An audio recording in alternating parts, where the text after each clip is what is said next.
Nas últimas semanas, nós falamos sobre absorção bíblica, passamos 2 semanas falando sobre esse tema. Na semana passada vimos o tema oração, e hoje nós estamos entrando na próxima disciplina espiritual, a disciplina da adoração. E o autor, ele começa fazendo um paralelo muito interessante de como deve ser a nossa vida com o nosso Deus. Vamos ler o primeiro parágrafo. Esforçamo-nos por igualar ou exceder aquilo em que pensamos. E aí ele começa a apresentar como isso se dá ao longo da vida. As crianças fingem que são os heróis com quem sonham. Os adolescentes se vestem como os astros de esportes ou como músicos de sucesso a quem devotam tanta atenção. Mas tais tendências não desaparecem com a idade adulta. Aqueles que se concentram em chegar ao topo, leem os livros daqueles que estão no topo. Depois copiam seu estilo nos negócios e hábitos pessoais. Mas, se pretendemos ser piedosos, devemos focar em Deus. Então, ao longo da nossa vida, nós sempre temos referências, pessoas que nós imitamos, que nós prestamos atenção e queremos ser como aqueles que nós admiramos. E eu chamo a sua atenção para esse verbo que aparece aqui no final da última linha. Devemos focar em Deus. Essa palavra focar é a expressão que o autor do livro utiliza para se referir como deve ser a nossa adoração a Deus. Adorar a Deus inclui necessariamente focar em quem é Deus, focar nas suas obras, focar na sua grandeza e se prostrar diante dele, diante de tudo aquilo que ele é e diante de tudo o que ele faz. Deus claramente espera que nós o adoremos. É o nosso propósito. Vamos abrir a palavra de Deus no Salmo 95 e ler o versículo 6. E como nós temos feito nas últimas semanas, eu peço que algum irmão faça a leitura por gentileza. Salmo 95, versículo 6.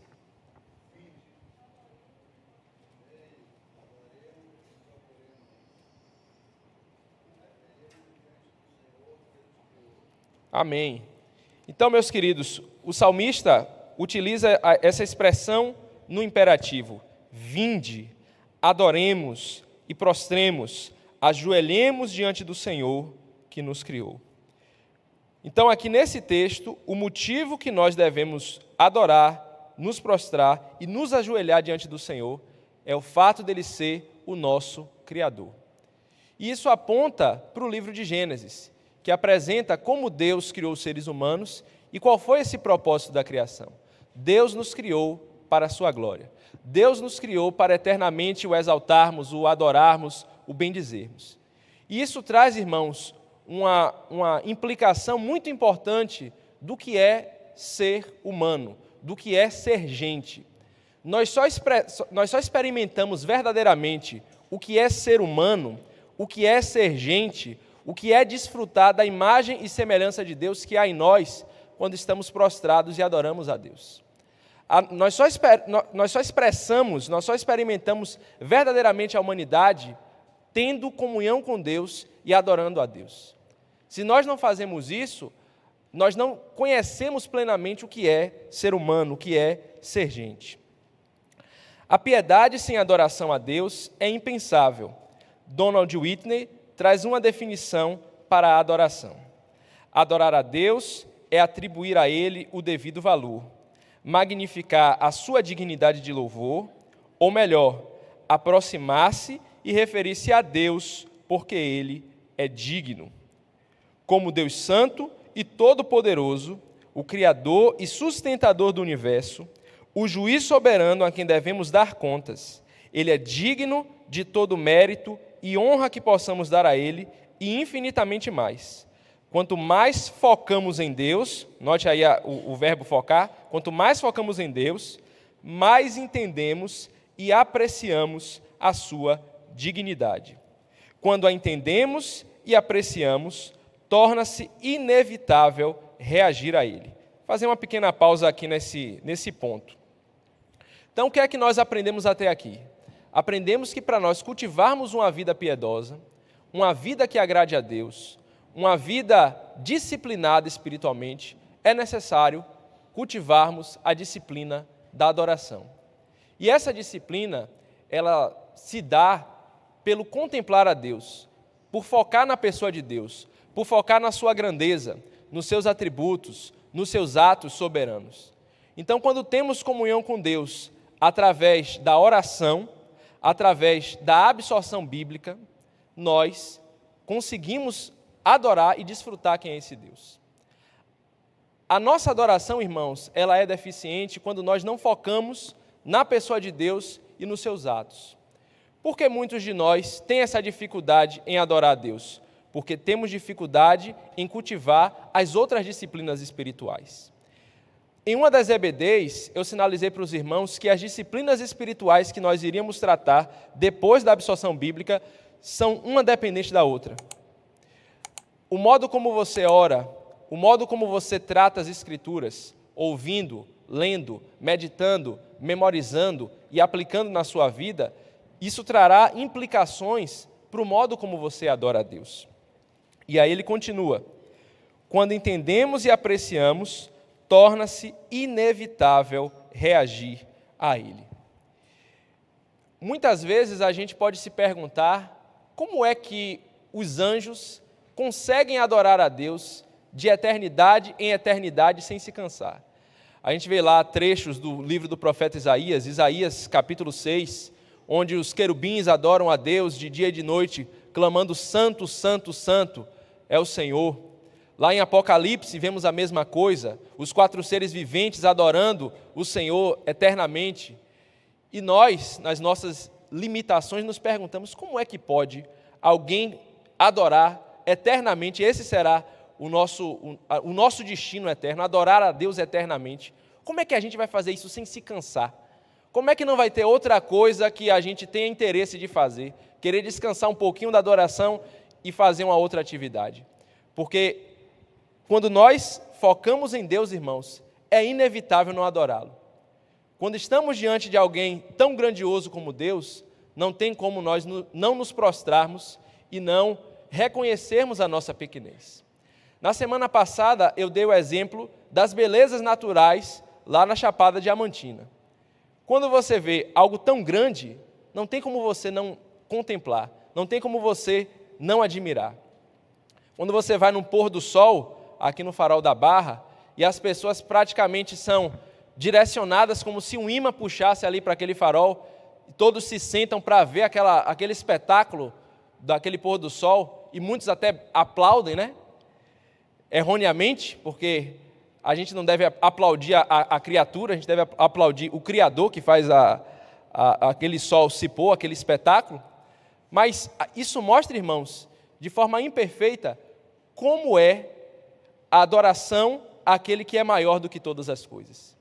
Se nós somos atraídos a contemplar a beleza das coisas que foram criadas, isso nos causa admiração. Imagine aquele que é a perfeita beleza, aquele que tem em si mesmo as belezas das belezas, aquele que é o Criador de todas as coisas. Aqueles irmãos que têm uma habilidade, né, uma sensibilidade maior para as artes, para ir para um museu, para ir lá no Museu do Louvre, ver lá a Mona Lisa, ver aqueles quadros belos, aquelas obras de arte. Uma pessoa que não tem essas categorias, vê a foto da Mona Lisa e acha uma mulher feia, sem graça, com um sorriso de canto de boca. Mas aqueles que têm certas habilidades, certas peculiaridades para entender arte, conseguem ficar horas e horas admirando a beleza e a perfeição daquela obra de arte. É assim, meus irmãos, que nós tratamos do assunto adoração. À medida que você conhece quem é Deus, à medida que você tem comunhão com Deus, você mergulha nas belezas, nos detalhes, na grandeza, e simplesmente você adora, você fica prostrado diante da grandeza do nosso Deus. Continuando. Assim como um indescritível pôr do sol, ou uma estonteante vista do topo de uma montanha evoca uma reação espontânea, nós não podemos descobrir a dignidade de Deus sem reagir em adoração. Se pudesse ver Deus nesse momento, você entenderia tão plenamente quão digno Ele é de adoração. e instintivamente se prostraria e o adoraria. Todas as vezes, irmãos, que Deus se manifesta nas Escrituras Sagradas, a reação do homem é se prostrar e adorar. É se abominar no pó e na cinza e reconhecer a grandeza, o poder, a soberania de Deus. Nós vemos, irmãos, a reação de Jó, o tempo todo no livro, pedindo a Deus para dar explicações. Quando Deus aparece diante dele, Deus não dá nenhuma explicação. Quando Deus aparece diante dos patriarcas, Deus não dá explicação. Quando Deus aparece diante do profeta Isaías, que nos primeiros capítulos acusa os pecados do povo de Israel, Deus aparece para ele e ele diz: ai de mim, que sou um homem de lábios impuros, que habita no meio de homens de impuros lábios. Quando o apóstolo João vê o Senhor Jesus Cristo ressurreto diante dele, o mesmo apóstolo que caminhou com Jesus durante 3 anos e meio de ministério, que viu os milagres grandiosos, que viu Jesus Cristo transfigurado, o mesmo João que viu Cristo ressurreto, que viu Cristo ascender aos céus, ele se prostrou como se ele estivesse morto diante da grandeza do Cristo ressurreto em toda a sua glória. Então essa é a nossa reação, irmãos. Quando vemos Deus, quando contemplamos a grandeza de Deus, a nossa posição é se humilhar. Por mais duro que o homem seja, por mais seguro de si que ele seja, Deus é tão grande que a nossa única postura é de humilhação no pó e na cinza. Continuando, a adoração é uma disciplina espiritual na medida em que é tanto um fim quanto um meio. A adoração a Deus é um fim em si mesma, porque a adoração, como a temos definido, é focar e reagir em Deus. Então aqui, irmãos, nós vemos esse primeiro ponto. A adoração é um fim em si mesma. Por que você adora a Deus? Você adora a Deus porque Deus é digno de ser adorado. Você adora a Deus porque Deus é digno de ser magnificado. Você adora a Deus porque Ele merece ser adorado. Você o adora porque foi para isso que você foi criado. Para glorificá-lo, para bendizê-lo, e Ele é tão grande que não tem como você não reverenciá-lo estando diante dEle. Não há objetivo mais elevado do que focar e reagir a Deus. Mas a adoração é também um meio, no sentido de que é um meio para se alcançar a piedade. Então, ao mesmo tempo que a adoração é um fim, você adora a Deus porque Deus é digno, você adora a Deus como um meio. Qual meio? O meio de alcançar a piedade, um meio de se tornar mais parecido com o Senhor Jesus Cristo. Jesus, sendo eternamente Deus, cultuava e adorava o Pai. Adorava e bendizia a pessoa do Espírito Santo. Tinha comunhão, adorava o Senhor. Vamos aqui para esse tópico. Adorar é focar em Deus e reagir positivamente a Ele. Número 1. Ele tem se revelado pela criação. Vamos ler esse texto aqui de Romanos, capítulo 1, verso 20. Romanos, capítulo 1, verso 20. Algum irmão, por gentileza, leia.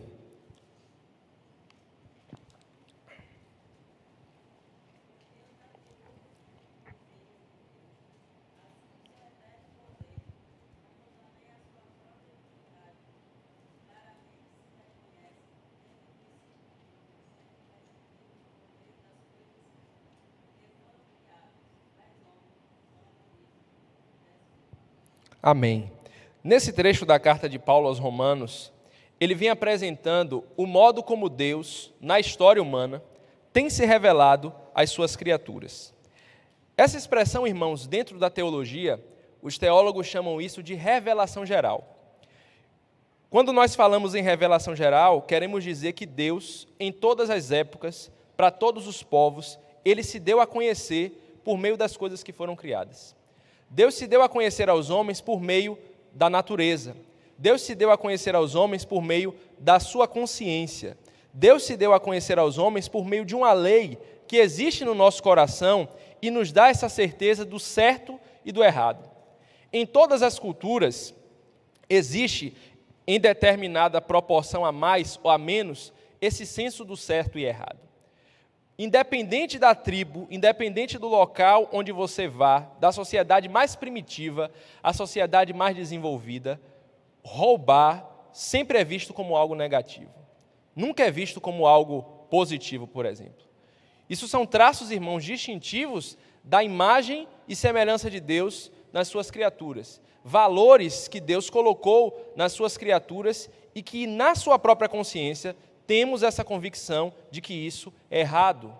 Em todas as sociedades de todas as épocas, o homem sempre carrega dentro de si um senso de dívida para com a sua divindade.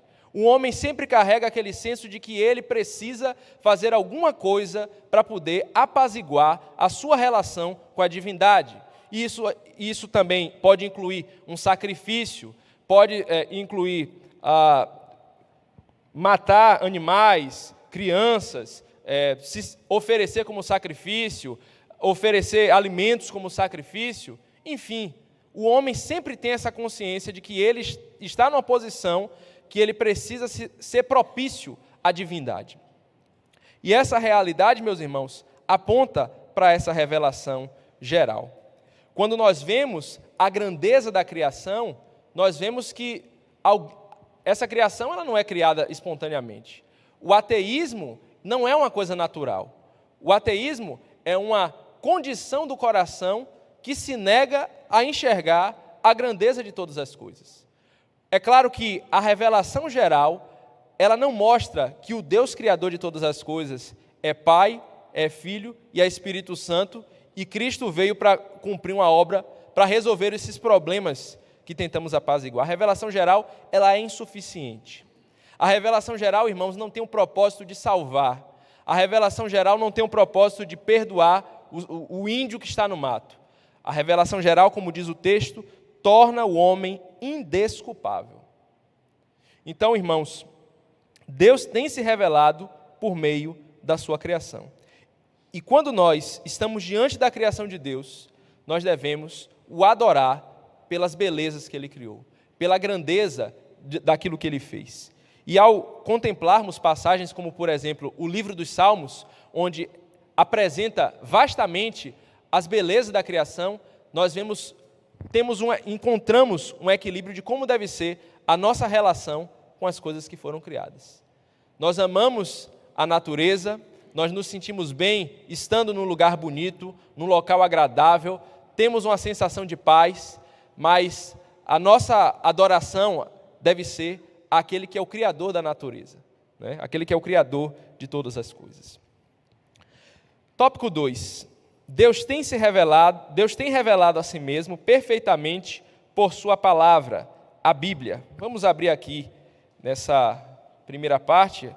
Algum irmão, por gentileza, abra na segunda carta de Paulo a Timóteo, capítulo 3, verso 16.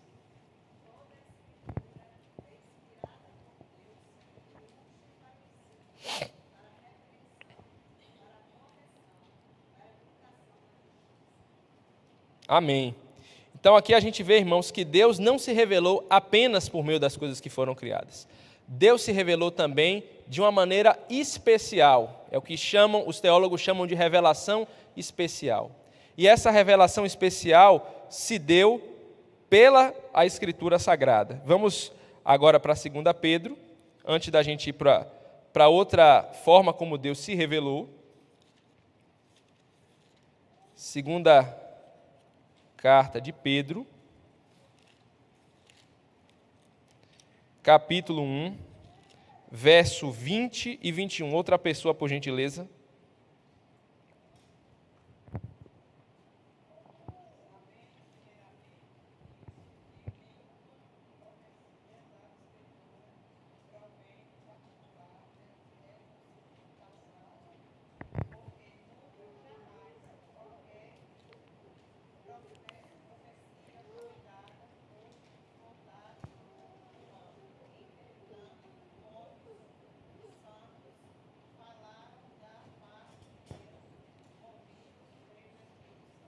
Amém. Então, nessa parte, nós observamos que Deus se revelou de modo especial por meio das Escrituras. Deus se revelou por meio dos escritos desses homens que Ele moveu. escritos que foram inspirados por Deus. Deus soprou essas verdades no coração desses homens e eles registraram a verdade de Deus. Ao ponto de que o texto que os apóstolos e os seus relacionados escreveram, ao mesmo tempo em que são os escritos deles, são os escritos de Deus. As cartas de Paulo apresentam as características do homem Paulo de Tarso, mas ao mesmo tempo elas são inspiradas por Deus. É palavra de Deus, assim como os dos outros autores bíblicos. E o próprio Pedro, quando ele se refere aos escritos do apóstolo Paulo, ele se refere como as demais escrituras. Eles tinham esse conhecimento, essa consciência de que eles estavam escrevendo a palavra de Deus. Davi, quando se refere aos seus escritos, ele tinha essa consciência de que ele estava sendo movido por Deus, sendo guiado pelo Senhor. E Deus também, irmão, se revelou de uma outra maneira especial. Ele se revelou pela sua palavra, que é o Verbo, Deus Verbo, Jesus Cristo de Nazaré. Vamos abrir no Evangelho de João, capítulo 1, versículo 1. Evangelho de João, capítulo 1, verso 1. Alguma pessoa, por favor.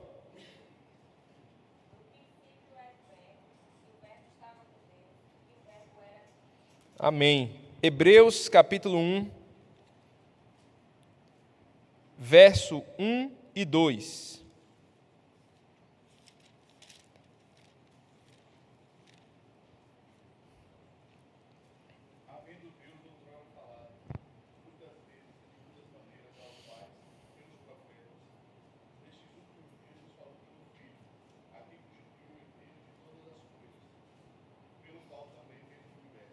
Amém. O que é que essas duas passagens nos ensinam, irmãos? Tanto o Evangelho de João quanto a Epístola aos Hebreus. A maior revelação de Deus para as suas criaturas está na pessoa de Jesus Cristo. Esse texto, especificamente de Hebreus, nos mostra o seguinte, que Deus outrora falou de muitas vezes e de muitas maneiras aos pais pelos profetas. Ele aqui não está se referindo apenas à maneira como Deus falou e se revelou por meio da criação. Ele está se referindo à maneira como Deus se revelou nos escritos dos profetas do Antigo Testamento. Se revelou nos escritos dos homens do passado. E ele diz, nesses últimos dias, nos falou pelo Filho. A maior revelação de Deus para a humanidade é Jesus Cristo. Não existe uma nova revelação a ser lançada. Não existe algo que Jesus e os seus apóstolos não já falaram. Tudo aquilo que nós precisamos saber do próprio Deus, Ele falou a nós por meio da pessoa do Filho. Observe que o texto o verbo falar está no passado. Nos falou pelo Filho. Ele não está dizendo está falando ou falará. Ele usa no passado, nos falou. Isso mostra, irmãos, a completude da revelação na pessoa de Jesus Cristo. Tudo aquilo que você precisa saber sobre quem é Deus, você encontra na pessoa de Jesus Cristo. É por isso, irmãos, que lá no Evangelho de João, quando Filipe disse para Jesus, Senhor, uma coisa nos basta, mostra-nos o Pai. E aí ele diz, Filipe, há tanto tempo eu estou convosco e você diz, mostra-nos o Pai. Filipe, quem vê a mim, vê ao Pai. Não há revelação maior de Deus a não ser pela pessoa de Jesus Cristo. Tudo aquilo que nós conheceremos sobre Deus, irmãos, de eternidade em eternidade, será por uma relação mediada pelo Senhor Jesus Cristo. Mesmo o pecado sendo extirpado de uma vez por todas, mesmo estando com o corpo glorificado, eternamente, a nossa relação com o Pai será uma relação mediada pela pessoa do Senhor Jesus Cristo. Continuando. O Senhor Jesus enfatizou e obedeceu a ordem do Antigo Testamento quanto à adoração. Vamos lá para Mateus capítulo 4. Evangelho de Mateus, capítulo 4, verso 10. Algum voluntário?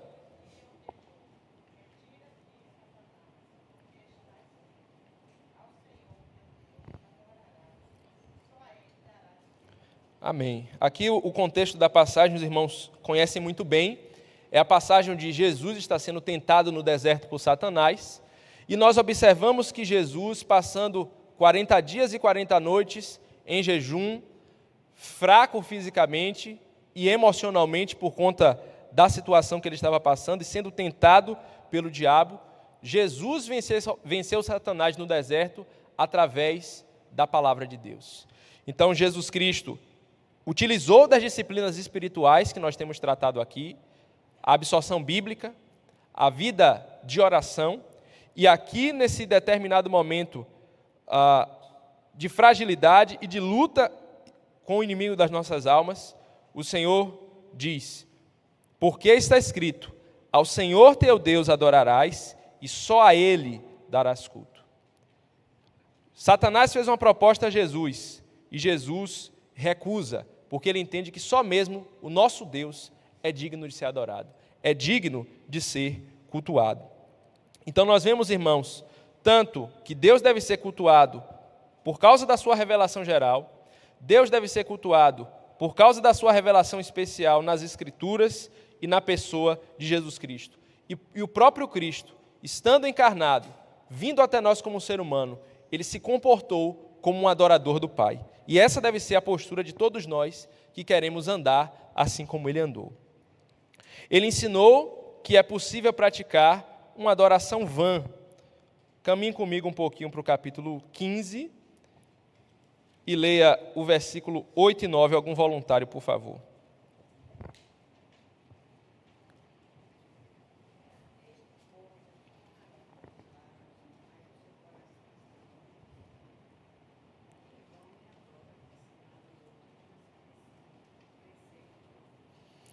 Então nós vemos, queridos, que é possível uma pessoa estar na presença de Jesus Cristo e o adorar de maneira vã. O adorar apenas com os lábios, mas estando com o coração completamente distante do Senhor Jesus Cristo. Esse é um risco que estamos expostos quando nós estamos na presença de Deus em adoração. E aqui, o contexto imediato, o Senhor Jesus está criticando a tradição dos anciãos, dos fariseus da época, e ele diz que em vão eles me adoram. Vão é aquilo que é vazio, vão é aquilo que não tem conteúdo. Então, corremos o risco, irmãos, de adorarmos a Deus de forma vazia, uma adoração sem conteúdo, uma adoração onde só balbuciamos com os lábios, uma adoração onde o nosso sentimento diante de Deus é um sentimento dúbio, onde por fora estamos em uma posição de prostrados, reverenciando, mas internamente completamente distante daquilo que nós estamos dizendo com a nossa boca. E à medida que verdadeiramente compreendemos a Deus, nossa reação passa a ser adorá-lo. É por isso que a adoração a Deus, tanto pública quanto privada, deve ter como base e incluir muito da Bíblia. A leitura e a pregação da Bíblia são centrais na adoração pública. Vamos mastigar com cuidado aqui esse parágrafo. O que é que nós estamos tentando dizer aqui, irmãos? A única forma de nós adorarmos a Deus, como Deus requer de nós, é mediado por aquilo que Deus revela de si mesmo. Por mais que você tenha boas intenções, boa vontade, se você adora a Deus não conforme Deus se revela, você está adorando um Deus que você criou na sua mente. Um Deus que você criou de acordo com as suas concepções. É por isso que a adoração daqueles que estão sem Cristo é considerado por Deus uma adoração vã. Por mais que o homem seja religioso por natureza, por mais que você veja uma sinceridade, porque a gente não pode dizer que não há sinceridade em muitas pessoas. Você vê ao redor do mundo pessoas em diversas culturas que são muito fervorosas naquilo que dizem e fazem. Se abnegam de muitas coisas, se abstêm de muitas coisas, fazem sacrifícios extenuantes para poder se prostrar diante das suas divindades. E muitos de nós somos tentados a pensar assim, rapaz, não é possível. Será que Deus não leva em conta isso? Será que Deus não leva em conta, ainda que em pequena parte, a adoração do índio que está lá, que nunca ouviu falar de Jesus? Aquele índio que é sincero, que está lá buscando por meio da revelação que Deus deu por meio da natureza, obedecer a Deus. Será que Deus, no final das contas, não garante pelo menos o último lugar lá no céu, lá na última poltrona do céu para essa pessoa? Será que o muçulmano que vive lá orando várias vezes ao dia, que busca ser um homem correto, que busca ser uma mulher correta, Deus no final das contas não vai levar isso em conta? E a resposta, irmãos, é não. A resposta é um solene não, é o que Paulo diz em Romanos capítulo 1. São indesculpáveis. A nossa adoração, irmãos, ela precisa ser direcionada por aquilo que a Bíblia diz. Tanto a nossa adoração pública, quanto a nossa adoração privada. Precisamos adorar a Deus pelos modos que Deus quer ser adorado. Não é pela nossa criatividade, não é por aquilo que nós achamos correto. Quando nós estamos lá no livro de Levítico, nós vimos lá 2 jovens, Nadab e Abiú. 2 jovens que desobedeceram a Deus no culto público. Deus estabeleceu a forma como Ele queria ser cultuado.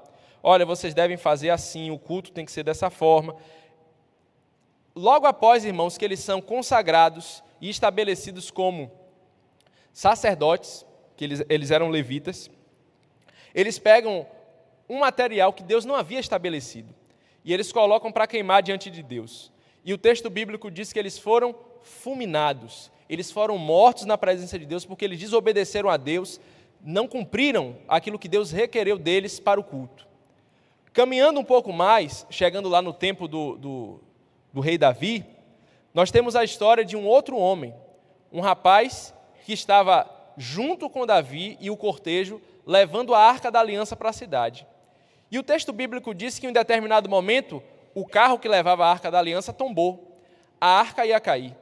E o rapaz, para que a arca não caísse no chão, ele estendeu a mão para a arca não cair. Sabe o que aconteceu com ele? Com a boa vontade dele? Ele foi fulminado e morreu na hora, porque Deus havia estabelecido que o modo como ele deveria ser cultuado era aquele, não deveriam tocar na arca. Então, irmãos, o nosso relacionamento com Deus, a nossa adoração a Deus, por mais sincera que ela seja, precisa ser uma adoração mediada por aquilo que Deus revela de si mesmo nas páginas da Sagrada Escritura. Continuando aqui, a leitura e a pregação da Bíblia são centrais na adoração pública. Normalmente, quando a gente está participando de um culto, a gente pensa que a adoração a Deus se resume aos louvores, né? No momento da adoração, vamos adorar a Deus, todo mundo levanta, canta, louva ao Senhor. Mas aqui, nós estamos vendo que a leitura bíblica é um elemento central na adoração. Quando o texto bíblico é exposto e nós estamos lendo o texto, nós estamos adorando a Deus, irmãos. Quando a Bíblia está sendo pregada e nós estamos com o nosso coração aberto, atentos para ouvir a palavra, atentos para ser alimentados por aquilo que o pregador está dizendo, nós estamos adorando a Deus. Por quê? Porque a nossa adoração, ela é mediada pela nossa relação com as Escrituras. Então, o tempo da adoração pública envolve todos esses atos de culto. É por isso, irmãos, que em cada ato de culto, nós precisamos nos manter concentrados. A gente não pode pensar que determinado ato de culto, seja o momento da leitura bíblica, seja o momento do louvor, é uma espécie de intervalo comercial. Sabe quando você está lá assistindo um filme ou algum espetáculo e tem um intervalo? Às vezes a gente tem essa impressão que a pregação é esse momento, né? O momento principal. Os outros momentos são os momentos periféricos. Aí é o momento de ir no banheiro, é o momento de conversar, é o momento de ver outra coisa. Mas cada ato de culto, irmãos, é um momento de adoração ao nosso Deus. E devemos estar concentrados, focados no nosso Senhor. Virando a página, já que adorar é focar e reagir a Deus, não estaremos adorando se não estivermos pensando em Deus. nós podemos, queridos, estar publicamente cultuando ao Senhor, louvando, cantando em plenos pulmões, e o nosso pensamento está divagando em outras coisas. Está pensando na conta que a gente vai pagar segunda-feira, está pensando no almoço de mais tarde, está pensando nas atividades que precisam ser feitas, nos problemas que estão lá fora nos aguardando para resolvermos. Isso, irmãos, isso atrapalha a nossa adoração. A nossa adoração nesse momento, quando permitirmos o nosso pensamento ser desviado, a nossa adoração está sendo vã. E nós precisamos ter muito cuidado com isso, queridos. Nós precisamos ter muito cuidado com isso. Devemos adorar a Deus não só com os lábios, mas com a nossa mente, com o nosso corpo e integralmente. E aqui, dando continuidade, o autor apresenta que a adoração segundo a palavra de Deus, ela é feita em espírito e em verdade. Vamos para o tópico 1. Antes de podermos adorar em espírito e em verdade, devemos ter dentro de nós aquele cujo nome é o Espírito Santo e o Espírito da verdade. Qual é a implicação disso aqui, meus queridos? A implicação é que somente uma pessoa que é convertida a Jesus Cristo pode ter esse tipo de adoração. Todas as pessoas, por natureza, são religiosas. Todas as pessoas, por natureza, são adoradoras. Por quê? Porque, como já vimos aqui no começo da EBD, Deus nos criou para adorar.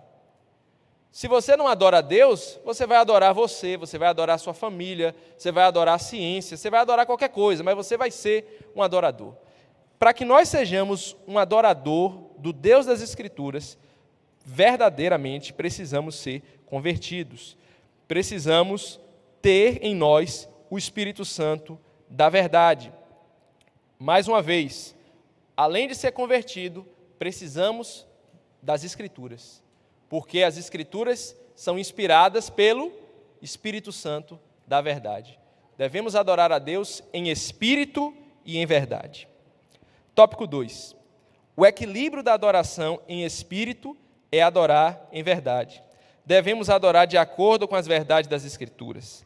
Nós adoramos a Deus segundo Ele é revelado na Bíblia, e não como talvez desejemos que Ele seja. Então aqui a gente já pontuou isso largamente, vamos seguir. A adoração, tanto pública quanto privada, é esperada do cristão. Tópico 1. A Bíblia ordena que os crentes participem da adoração comunitária. Abra sua Bíblia comigo em Hebreus, capítulo 10. Hebreus, capítulo 10, verso 25. Outro irmão, por favor, faça a leitura.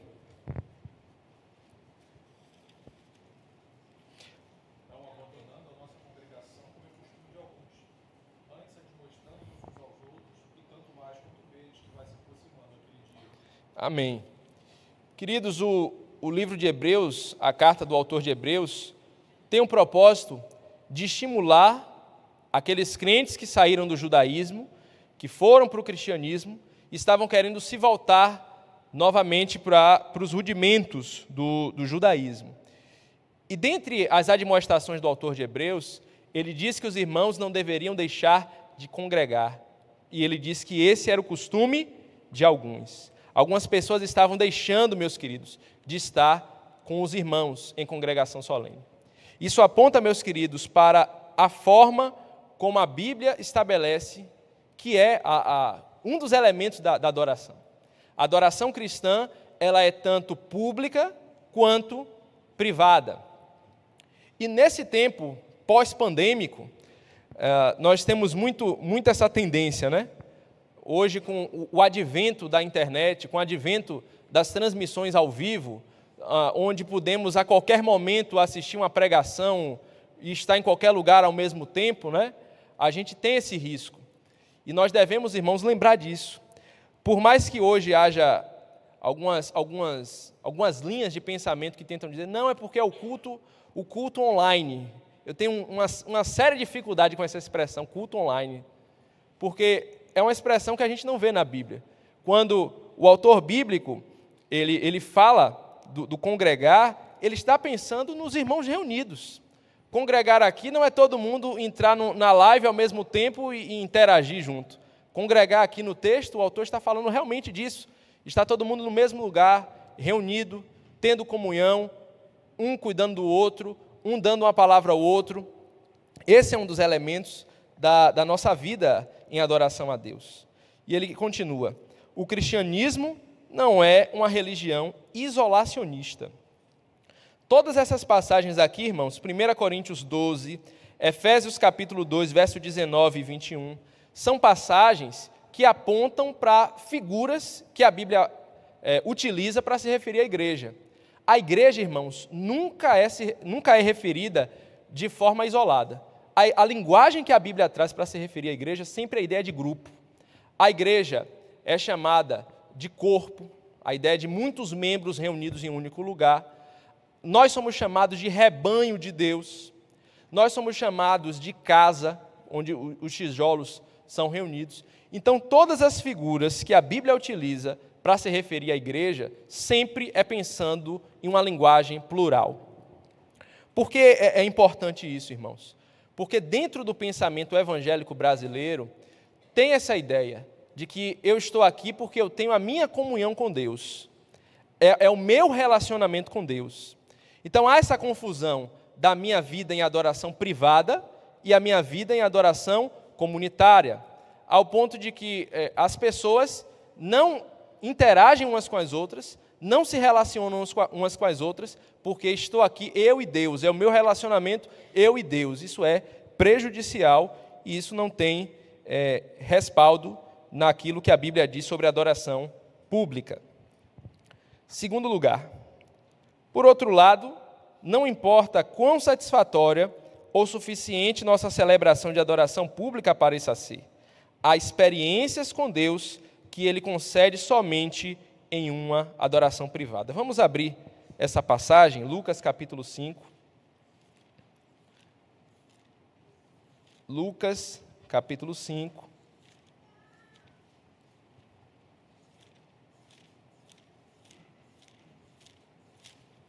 Lucas, capítulo 5, verso 16. Algum voluntário, por favor?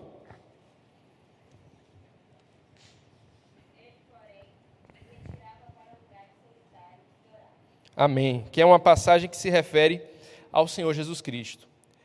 Uma vez, irmãos, eu ainda estava na escola, conversando com um professor desviado. Ele me falou o seguinte: não vou para as igrejas não, porque as igrejas, todas elas, estão se corrompendo. O que eu faço é aquilo que Jesus fez. O que é que Jesus fez? Entrou no quarto, se isolou, se isolava e tinha a comunhão dele com o Pai e tal. Isso é verdade? É verdade, mas é uma meia-verdade, não é o todo. A relação de Cristo com o Pai não se resumia a isso. Jesus participava das celebrações judaicas. Quando a gente está lá no início do Evangelho de Lucas, Jesus ele está indo para uma celebração que acontecia lá em Jerusalém, por isso que ele se perde dos pais dele, ele estava lá no templo conversando com as autoridades. Jesus participava dos cultos na sinagoga aos sábados, ao ponto dele ler publicamente passagens nos encontros nas sinagogas. Então o Senhor Jesus Cristo cultivava tanto uma vida de adoração privada, quanto uma vida de adoração pública. A gente precisa, irmãos, ter esse equilíbrio. Vir apenas para a igreja e não ter uma vida de adoração privada é prejudicial para a nossa alma. Nós não desfrutamos desse elemento de intimidade com Deus que a privacidade nos permite, onde nós descortinamos os nossos corações, onde temos tempo de falar e abrir o nosso coração. Falar ao nosso Deus e ouvir o nosso Deus falando conosco através das outras formas de absorção bíblica, na nossa adoração privada. Então precisamos ter isso em mente. Não buscar o isolacionismo, só fico em casa, tenho minha comunhão com Deus, e ao mesmo tempo não achar que a adoração pública somente é suficiente para a nossa vida devocional.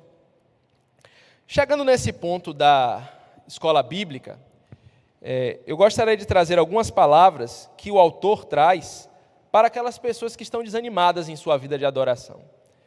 Por causa de problemas, lutas, sofrimentos, tristezas, nós acabamos, em muitos momentos, ficando fracos na nossa adoração a Deus. Muitos de nós acabam não tendo forças para adorar a Deus, forças para poder bendizê-lo, forças para orar, forças para abrir a Bíblia e ler. E aqui, essas palavras devem ser para todos nós nesses momentos. Devemos parar de participar da adoração ou interromper nossos devocionais diários, se parecer que não somos capazes de manter o devido equilíbrio entre espírito e verdade. E se estivermos passando por um longo período de sequidão espiritual, onde na prática, cada experiência de suposta adoração pareça ser pouco mais do que um exercício de hipocrisia. Por que continuar se estamos simplesmente adorando em vão? Não devemos parar de nos envolver em formas de adoração, mesmo que não tenhamos sentimentos de adoração. Há algumas coisas em que devemos perseverar até quando não temos vontade, simplesmente porque é a coisa certa a se fazer. Uma pequena pausa aqui, irmãos. Essa é uma das dinâmicas da vida cristã.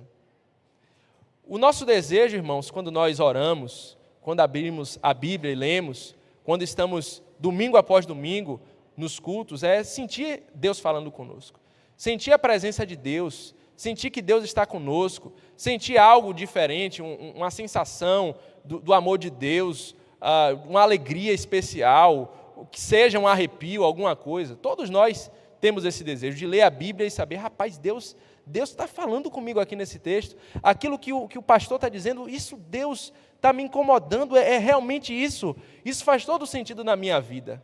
Todos nós queremos isso. Mas existem determinados momentos da nossa vida, irmãos, que o que nós devemos fazer é permanecer fiéis a Deus, mesmo que a gente não sinta nada. É você orar em determinados dias da sua vida e a sensação que você tem é que não tem ninguém lhe ouvindo. É você ler a Bíblia e parecer que aquele texto não está se conectando em nada com você. Então, somos desafiados, queridos, a permanecer participando dos cultos, mesmo quando estamos nesses momentos. Mesmo quando nós temos dificuldade de nos concentrar, de focar, os problemas, as ondas da tribulação, querendo desfocar nossa atenção. Vamos continuar. Lembre-se de que até nossa melhor adoração é imperfeita, apesar das imperfeições poderem ser minúsculas. Então, aqueles que têm esse risco de se sentir, poxa, se eu fizer isso, eu vou estar sendo falso, eu não vou estar prestando uma adoração perfeita, mas mesmo nos seus melhores dias de vida cristã, você não está prestando uma adoração perfeita. O Spurgeon, ele disse certa vez que a lama do pecado na mais bela flor do jardim do Éden do nosso coração.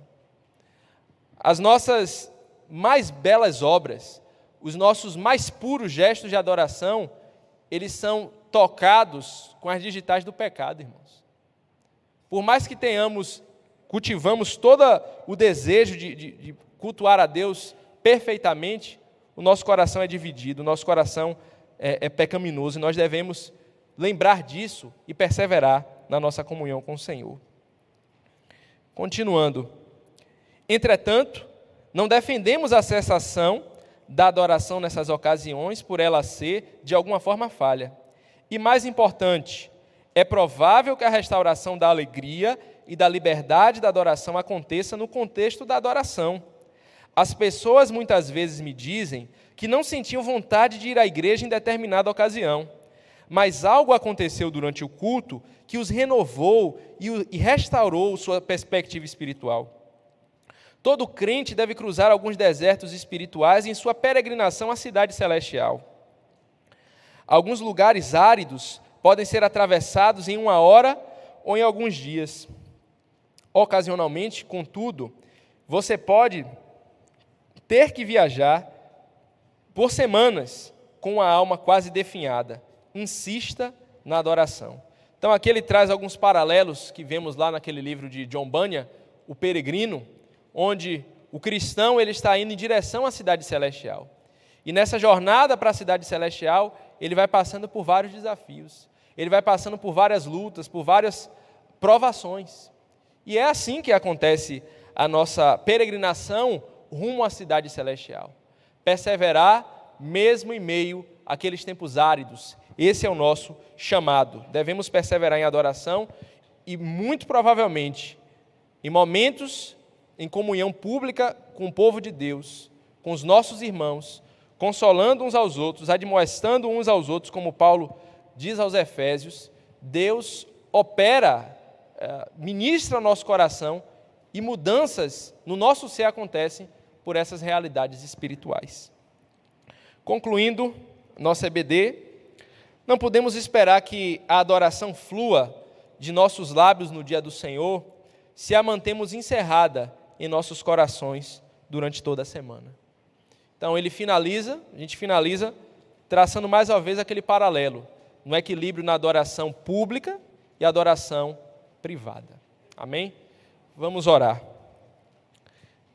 Senhor, nós te bendizemos, te agradecemos por esta manhã. Obrigado, ó Pai, por esse tema tão relevante, tão importante para nós. Ó Deus, uma verdade tão básica, uma verdade tão fundamental para que nós conheçamos quem somos em Cristo, mas que rotineiramente precisamos reexaminar.